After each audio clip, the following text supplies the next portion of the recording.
Among the stories of loss in the aftermath of Hurricane Sally come stories of survival and heroic rescues.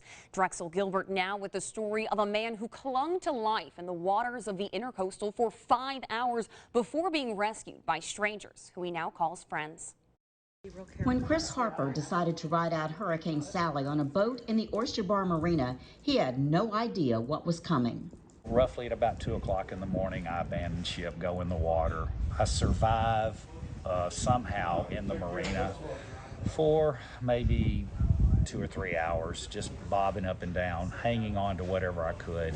I held on to a dock pole or a pier pole, existing pylon pole that we tie our lines up to, and held on with my arms in my chest for quite a while, maybe an hour and a half. I thought about God first and saving me, and I knew He would watch over me. After roughly 3 hours of this, high tide was coming in at that time, which was taking me back underneath the water. Probably went down 3 or 4 times that I did not think I was coming back up. Chris made a do or die decision. And somewhere probably maybe around 3:30 in the morning, there's a big enough piece of dock that I can float out of this marina. And I said, I'm out of here. I'm going to lay down on this thing and I'm going to float down the Intercoastal Waterway till hopefully somebody sees me. And then I swear I hear someone yelling. At a nearby RV park, Jennifer McKee heard Chris's cries for help.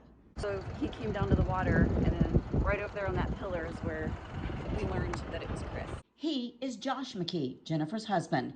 They and others loaded a kayak and ropes to Chris, who by this time only had use of his left arm because his right shoulder was dislocated.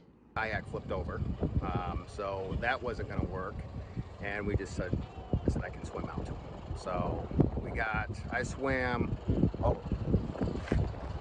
almost to the pillar, enough to where when he jumped in, we were able to get a hold of him and then started screaming to everyone to pull. It was my wife and daughter on here and Ash. We all were swimming and pulling. Got him out, immediately started treating him for shock. Chris told me that he really wanted to find the McKees and tell them thank you for saving his life, but he hadn't been able to locate them. Well, I went out looking for them, and as you saw, I found them and I interviewed them. And then I asked them, would you like for me to take you to Chris? And they said yes. How's your shoulder? take it easy now.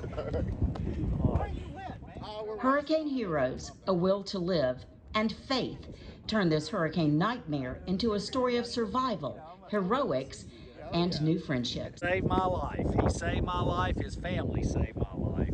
Get in here. Reporting from Perdido Key, I'm Drexel Gilbert, WKRG News 5.